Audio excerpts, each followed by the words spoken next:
Hello બાળકો, કેમ છો? મજામાં? મજામાં જ હોય ને. જો આટલું મોટું વેકેશન તમને મળ્યું છે. આટલું મોટું વેકેશન શાને કારણે મળ્યું છે ખબર છે તમને?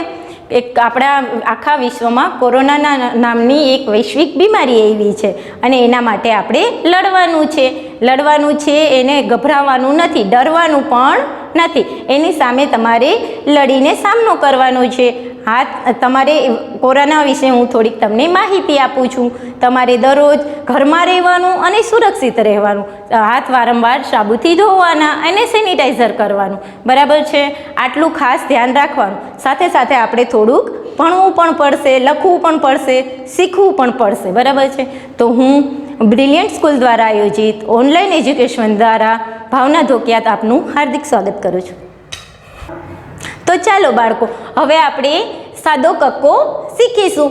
તમને એમ થશે કે સાદો કક્કો તો અમે શીખી ગયા છીએ LKGમાં, પરંતુ પાછું આપણે આ વેકેશન દરમિયાન ભૂલી ના ગયા હોય તો આપણે એને ખાસ યાદ કરવાનો છે, લખવાનો છે. સુંદર અક્ષરથી આપણે લખશું. તો ચાલો પેન્સિલ અને ઇરેઝ ને નોટબુક કાઢીને બેસો, મારી સાથે લખો.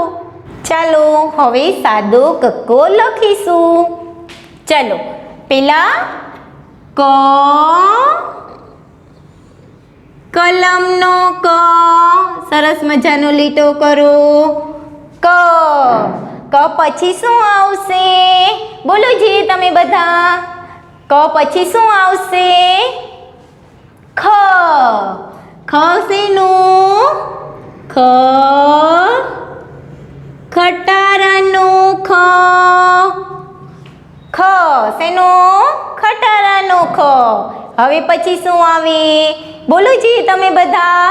લખશો સરસ અક્ષરે. ચાલો ગ,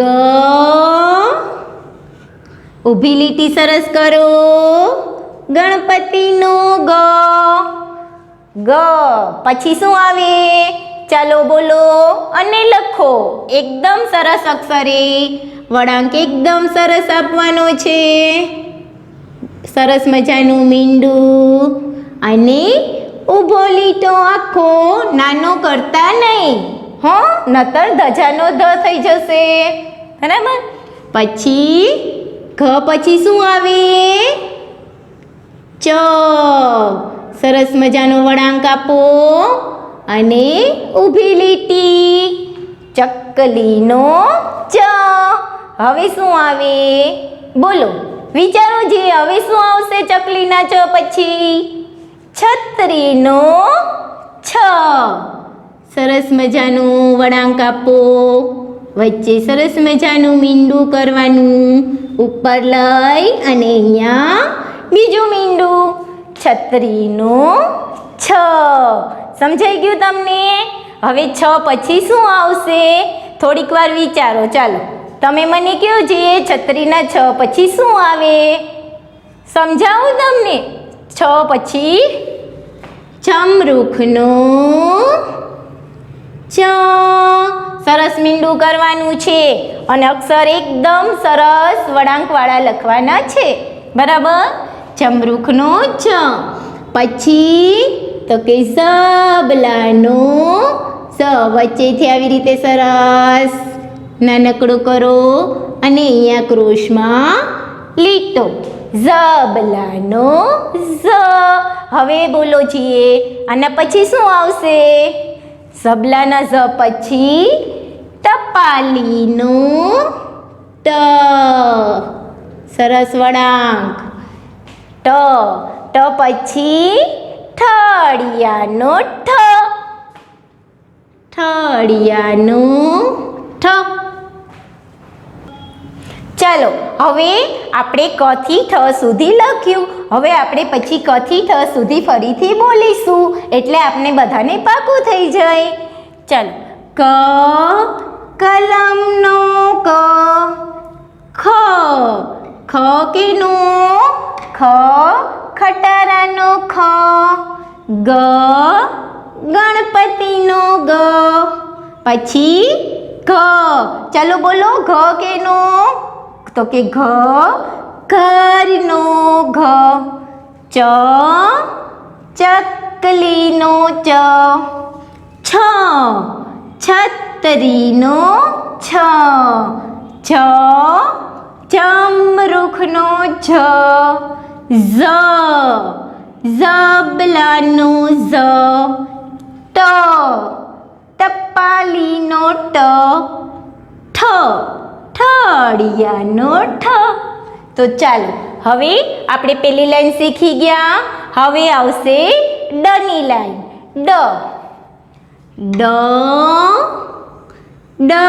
ડગલાનો ડ. સરસ અક્ષરે એકદમ સરસ વળાંક આપીને લખવાનું છે. ડગલાનો ડ પછી શું આવશે? બોલો જી.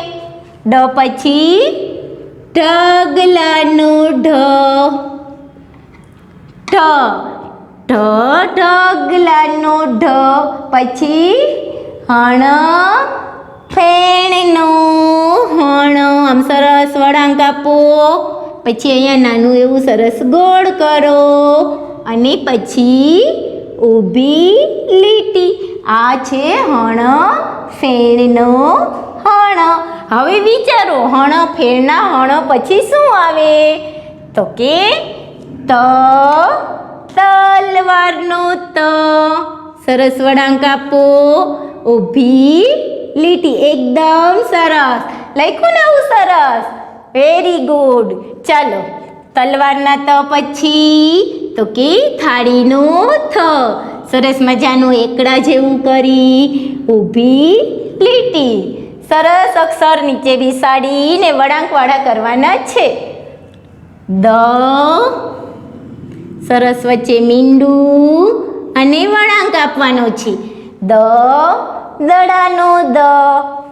પછી ધજાનો ધ. એમાં લીટો થોડોક નાનો કરશું. મોટો કરશું તો ઘ થઈ જશે.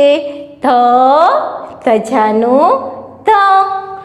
ન, સરસ મજાનું ન કરો. ઊભી લીટી. એકદમ સરસ વળાંક આપવાનો છે. નગારાનો ન. હવે શું આવશે ન પછી? તો કે પતંગનો પ, પતંગનો પ. પછી શું આવે? તો કે ફટાકડાનો ફ. સરસ મજાનું ફટાકડાનો ફ. ચાલો બાળકો, આપણે ડ થી ફ સુધીની લાઈન લખાઈ ગઈ. તો હવે આપણે એને ફરીથી બોલશું એટલે તમને પાકું થઈ જાય અને આવડી પણ જાય. બરાબર? ડગલાનો ડ, ઢગલાનો ઢ, હણ ફેણનું હણ, તલવારનો ત, થાળીનો થ, દડાનો દ, ધજાનો ધ, નગારાનો ન, પતંગનો પ, ફટાકડાનો ફ. હવે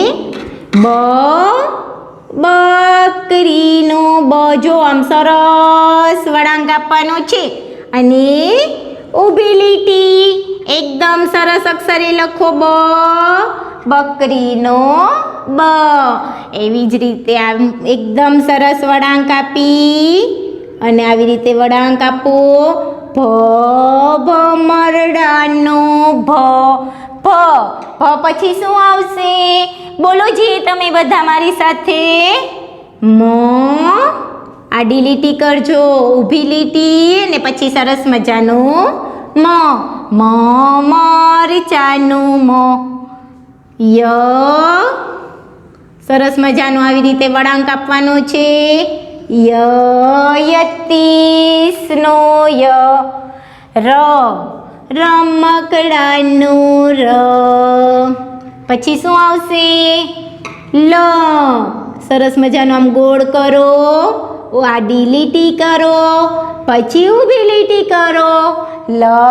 લખોટાનો લ. હવે શું આવશે વિચારો? લખોટાના લ પછી શું બોલશું ને શું લખશું? તો કે લ લખોટાના લ પછી વહાણનો વ પછી શું આવશે? સકોરાનો શ. સરસ મજાનું મીંડું કરો, ઊભી લીટી કરો. શકોરાનો શ. ત્યાર પછી આવશે બીજો શ. તો કયો શ ખબર છે? ફાડિયો શ. ફાડિયો શ. આવી રીતે પતંગના પ જેવું કરી અને પછી આડી લીટી. સસલાનો શ. હવે જો 3 શ આપેલા છે. પેલો શ શકોરાનો શ, બીજો ષ ષટકોણનો શ અને આ ત્રીજો સ છે તે સસલાનો સ. હવે સ પછી સસલાના સ પછી તો કે હરણનો હ. સરસ મજાનું આમ ગોળ કરવાનું હો. અડ નળનો અડ. હવે ક્ષત્રિયનો ક્ષ આવશે. એમાં કેવી રીતે કરાવવું? તો જો અહીંયા પેલા મોટો કરું છું, જોજો. આવી રીતે મોટો એકડો કરીને અહીંયા આમ છગડા જેવું કરી નાખવાનું અને પછી અહીંયાથી આમ થોડીક લાંબી લીટી અને ઊભો લીટો. આને કહેવાય ક્ષત્રિયનો ક્ષ. હવે જો અહીંયા લખો, સરસ મજાનું એકડો કરો, પછી એકડાની સાથે જ અહીંયા છગડા જેવું કરો અને અહીંયાથી આડી લીટી થોડીક લાંબી કરવાની છે એટલે આ ક્ષને અડી જાય નહીં. અને ત્યાર પછી ઊભી લીટી. ક્ષત્રિયનો ક્ષ. ચાલો, ક્ષ પછી શું આવશે? તો કે જ્ઞાનનો. એ તમને હું અહીંયા વ્યવસ્થિત સમજાવું છું. આવી રીતે આમ કરી આમ કરવાનું છે. પછી અહીંયાથી આડી લીટી થોડીક લાંબી કરવાની અને ઊભી લીટી. બરાબર? જ્ઞાનનો જ્ઞ. બરાબર? ચાલો બાળકો, તો આપણે ફરીથી કક્કો બોલીશું અને પાકું કરીશું. કલમનો ક. કલમનો ક. ખટારાનું ખ. ખટારાનું ખ. ગણપતિનું ગ. ગણપતિનું ગ. ઘરનું ઘ. ઘરનું ગ. ચકલીનું ચ. ચકલીનું ચ. છતરીનું છ. છતરીનું છ. ઝમરૂખનું જ. ઝમરૂખનું જ. સબલાનું ઝ. સબલાનું ઝ. ટપાલીનું ટ. ટપાલીનો ટ. ઠઠડિયાનું ઠ. ઠઠડિયાનો ઠ. ડગલાનું ડ. ડગલાનું ડ. ઢગલાનું ઢ. ઢગલાનું ઢ. હણફેણનું હણ. હણફેણનું હણ. તલવારનું ત. તલવારનું ત. થાળીનો થ. થાળીનું થ.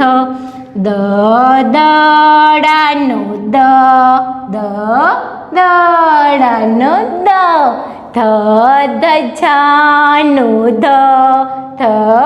ધજાનો ધ નગારાનો